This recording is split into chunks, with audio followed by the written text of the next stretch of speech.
I like what Mike Lynch always says. He says, if God can't get it through you, he won't get it to you. Amen. Mark, if you'll come up and just give some overview of our Somebody Cares Relief and what transpires and some of the testimonies of the things that you've been able to observe. Everybody, Mark Roye, Somebody Cares San Antonio, BloodNFire San Antonio, Somebody Cares Relief. Yeah. Everything, yeah. Well, just being here and seeing so many familiar faces. Mike and I, one of my predominant roles is that within 24 hours, we like to be in the disaster relief area. And people always say, well, so how do you prepare for that? Do you guys have a budget? I said, no. We usually have enough money to get there. We were laughing about that just a while ago with Jody, just saying, no, we just go, And, of course, Mike, all of us, our history is working in inner cities, working with the poor. And so we just always, we just kind of grew in our faith. But it started with Katrina. We had friends in New Orleans. We got these barbecue pits from Lifetime. My uncle was a distributor for them. They're big trailer pits. And we were actually the first people to bring barbecue pits into disaster. And that started in Katrina almost 20 years ago. And we just showed up. We knew that we could feed 200 people because we did that every week and through our ministries and work with the inner city. And I just tell people all it is a zero. It's the same process in what you're doing. And we started talking a while ago. I'm glad we did because it helps joggle my old memory here. But one of the first times that Bob and Mike and Stacy and I were right after Katrina. You remember Katrina happened and Rita came right after it. And so we were in a place called Bridge City. And Bridge City is just outside Beaumont. I used to live in that area back in the day by Port Neches and Port Arthur. And I remember we were pulling in to an area that was totally blacked out because of the storm. And I remember Doug gave me the name of Trooper Vance. Whoever Trooper Vance is, his name got great power on it because I was driving in from San Antonio with our smoker, with a small trailer, with a bunch of soft supplies to, plates and stuff like that. But I had no food. Anyway, we pull in on a Sunday afternoon. We get to a point check where you turn off Interstate 10 to go out toward Port Neches and that area, and there's a police checkpoint there. And I said, well, this is who we are. Again, this is our first rodeo. We don't know what we're doing. We do not know. And I remember getting up there and I said, Doug had given me the name, Trooper Vance. And I said his name, and they said, okay, you can go through. So we start going back there. We end up in a place called Grace Plaza. That was literally the name of the place. And it was a church member that had a beauty salon there. It was a little strip center there in Bridge City. And so we start setting up. And I remember Robert Reyes, my friend that was with me, he goes, what do we do? I said, well, start the fire. We don't have anything. I said, just start the fire. And, we call it holy smoke. And that was just because it is holy. And I'm telling you, it does something. And it's the best outreach tool, and I don't make money off selling barbecue pits, but it's the best outreach tool you can get because there's a smoke that goes in the air, and there's a smell, and it gets me excited every time I smell it. But we started the fire. It was just getting dusk, and then all of a sudden we're setting up tables. Again, we don't have any food, and we start seeing people coming toward us. Now, you have to realize there ain't a lot for miles at all. And so in that, people began to empty out their freezers. We fed 200 people that night.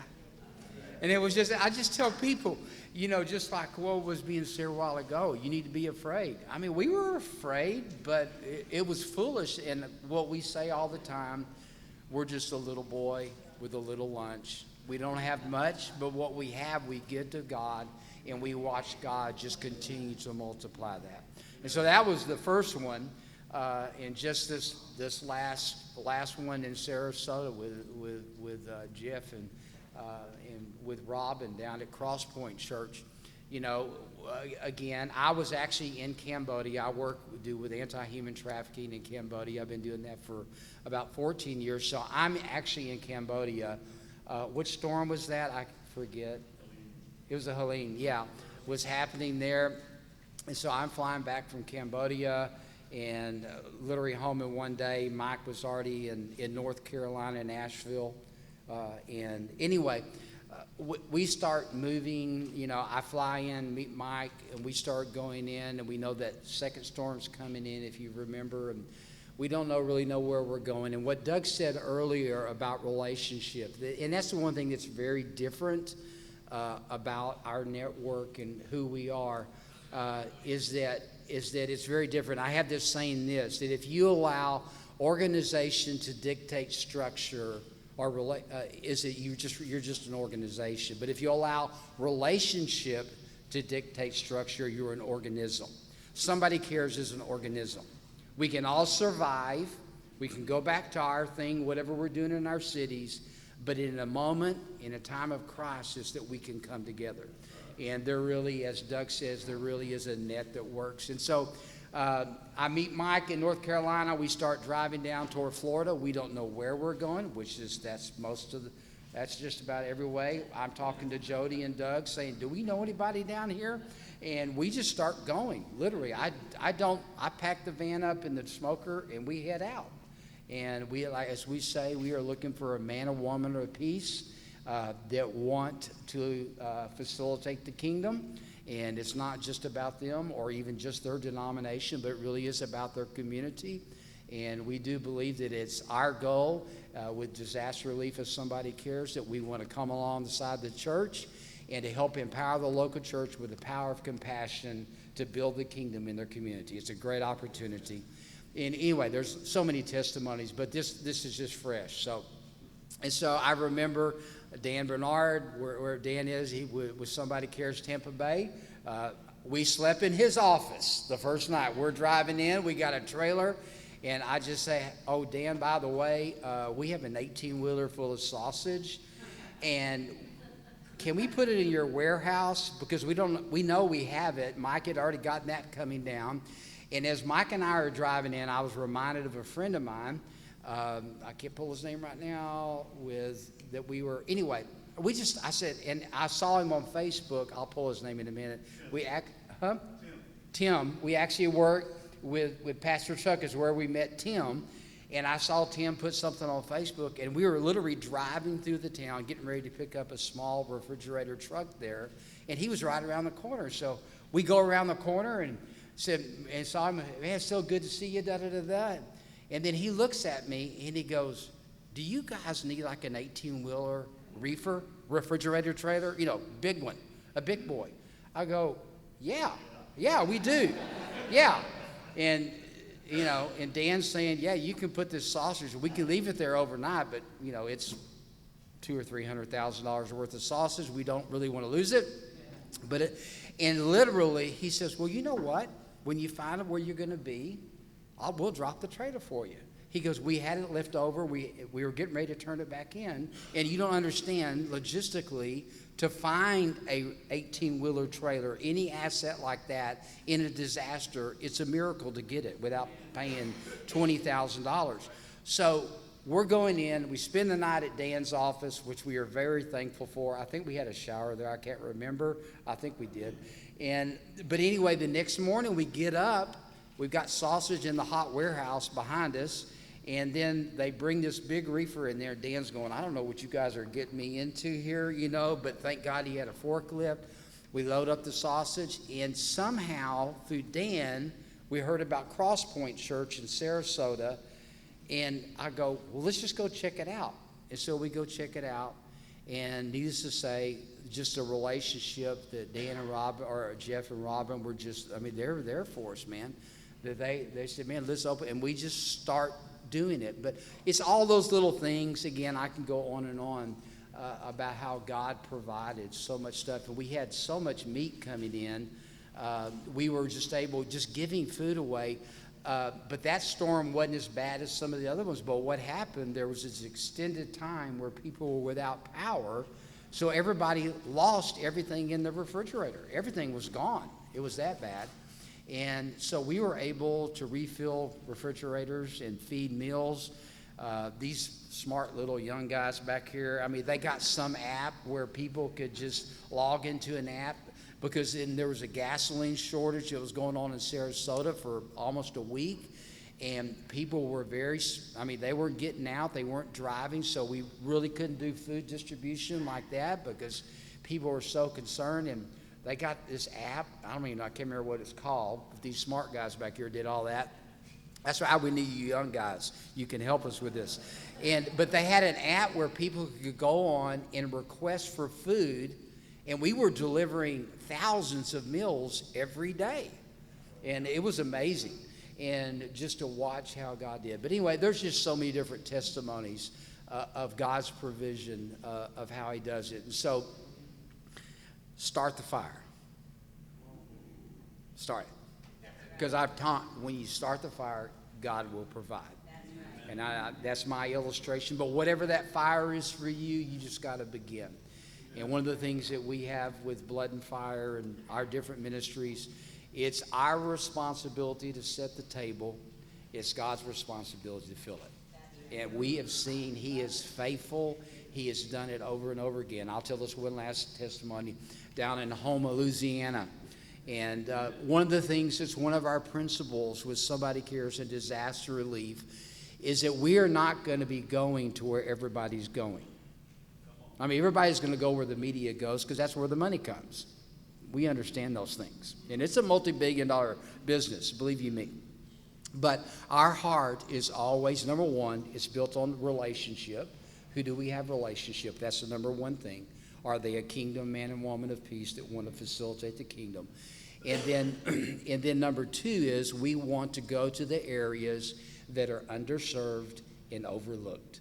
And so Houma, Louisiana qualified in all three categories there.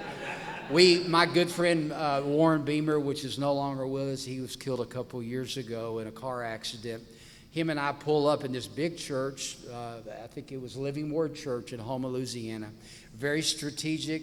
It was right off Highway 90 going in between Lake Charles and New Orleans. And it was great logistically, and that's one of the things that we look at. How can we get 18-wheelers in? We look through all those things logistically when we're trying to set up what we call a pod, a point of distribution. And I remember Warren Beamer, on a Sunday night, we pull up into this big church parking lot, beautiful, one of the most beautiful parking lots we've ever done a disaster relief in. And I have my smoker, it's connected to my 15-passenger van, and Warren's in his truck. And we're sitting in the lobby of this big church, seats about 1,500 people, and we're sitting there talking with the pastor and the executive pastor there and say, hey, listen, we would love to set up here if you want to. And, we're not really impressive looking. We got a barbecue pit, a van, and a pickup truck. And, we're not like rolling in with a big kitchen and 18-wheelers. And I just told them, I said, guys, listen, if you open the door to this, you watch and see what God will do. And they said, okay, let's do it. And literally almost overnight, we saw something explode there. And we set up distribution. Mike was coming down from Minneapolis with a big old truck full of meat. And my good friend Steve Lane with Burnt Offerings Barbecue came over with this big pit, and we just started cooking with what we have. We had restaurants when they began to hear, because you had to go 90 miles to get anything. Gas, food, plate, there was nothing. All the parishes were wiped out. It wasn't happening. And we had got there, we started the distribution, started doing the food, crisis response. Sean and their team came in and helped us. And then I remember, it was just crazy. We had Cajun Navy. Warren Beamer was really connected with them, and we started distributing stuff. The bottom line of it is we ended up doing 1.7 million pounds of aid was shipped through that, because the National Guard heard about us, and they came in, they said, the commander sent one of his guys over and said, is it possible for us to set up our distribution? They do all the distribution for FEMA, okay? They're going to do all the water, ice, the tarps, MREs, yada, yada, yada. And they said, you guys have such a great place here, and you got your system going here. Is it okay? Is it okay if we, I hate it when I didn't turn my phone off. We set up, I said, yeah, that'd be fine. Now, we've had good experience and bad experience with the National Guard. Anyway, there's been times we've asked them to leave. They stay there one day because they come in and they want to control. I said, well, listen, we're going to pray for people. We're going to serve people. You guys are more than willing. They end up bringing a whole battalion over there. They said, guys, we want you to know you'll have security 24 hours a day, which I'm thankful for in southern Louisiana when there's no lights and and they're stressed out. And oh, by the way, we will have fuel trucks that'll be coming through every other day. We will fill up everything that you have. And so we had constant fuel. We had generators. Anyway, it was just amazing, but it was God's provision. And it was just so thankful. And we saw that church just explode with opportunity to reach their community. So anyway, that's about it. There's so many more. You want to take me out to dinner, I'll tell you more stories. No, I'm just kidding. I'm just kidding.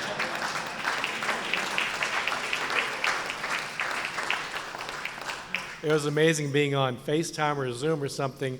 He's in Cambodia in the middle of the night thinking, I need to get back to help. I said, look, that was for Helene too. And I said, well, Mike's got it. He's already on his way, setting up over in Arden near Asheville. And connecting with Crisis Response, one of our official disaster partners. And so he goes, yeah, but I got to get back. So when he landed, probably for a few hours, gets on a flight and heads over to meet with Mike. And so things were really moving there. So they moved down to Sarasota, like he told you. I mean, so many God stories. How many know that God shows up in the midst of the most difficult of circumstances? And how many of you here have lived through those things? Many of the pastors that have gone through Ian and Helene and Milton and other things, how many of you saw God show up in the midst of what seemed overwhelming circumstances, right? And we've all prayed how many have prayed for revival? Start the fire. Because a spiritual analogy is that it may come a way that we didn't expect. But yet, if we take, is it Luke chapter 21, talks about all the disasters and crises and wars and rumors of wars, talks about hurricanes and flooding and all the different things, human and natural. And it says in verse 13, but it shall be an occasion for your testimony.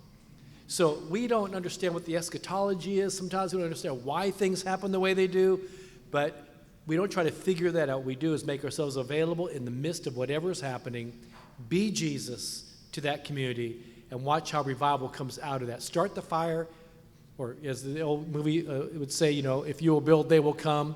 If you will just take and do what God's called you to do, the people will come, and multiple people's lives will be impacted. I know during Houma, Louisiana, we even had people from airline schools calling us, flight schools. Hey, we got a bunch of people training them to be pilots, and we got planes and all these small planes. What do you need out there? So we ended up just packing them up here and setting them over to Houma in a little airport so they could be closer to getting things out to the region and also to that pod site. It's amazing what you do. We start with that barbecue pit, start with what you have, whatever God's given you in your local church or ministry, and watch how things will happen. In fact, it was during... How many floods do we have in East Texas, Jasper, Newton County? And only we've had a lot over there, haven't we? And our former director for SomebodyCares, Jasper, Newton County, has gone to be with the Lord. It was Pastor Charles Burchett of First Baptist, Kirbyville. But there was times that even some of the other major agencies that on the media get all the money, and because they have a higher visible print. And after Hurricane Sandy, when all that was going on there in freezing cold weather in New York and New Jersey, they called us and said, and they were getting mud on their face, a large agency, and said, we have warehouses full of millions of dollars with brand new winter clothes. Can you use them? Where have you been? So to help them out, I said, we will take them if you take them to all these sites that we have, distribution sites with no strings attached, because many of them will be churches. If you'll send it to them, they know their community. So they ended up giving us like 30 semi-trucks loads of brand new winter clothes into those churches around that region. and got a little bit of the mud off their face because people were actually very mad at that agency. So after that, after all the flooding and all the hurricanes winning through Jasper, Newton County in East Texas here, they contacted us and they collected all the money. We have the people with the resources, and I think Mark and I and Mike, we learned this from being up in Oklahoma after the Moore, Oklahoma tornadoes, and so a bunch of the pastors asked me to come and just help them walk through the process. And I remember some of the pastors that weren't even in ground zero of the tornadoes, but they got, because they had a higher national imprint, they got all this money being donated to them from everybody across the country. And they're in this meeting with us and said, you know, we're getting all this money. Should we just set up a separate 501c3? I go, why do that? I go, how many of you in this room are the pastors that are too busy doing the stuff in ground zero? You don't have time to go get the money. You don't have the imprint. And so they raise their hand and go, so why start something new? Your neighbors right here are doing the work. Give them the money or give them resources. Why do we have to reinvent the wheel?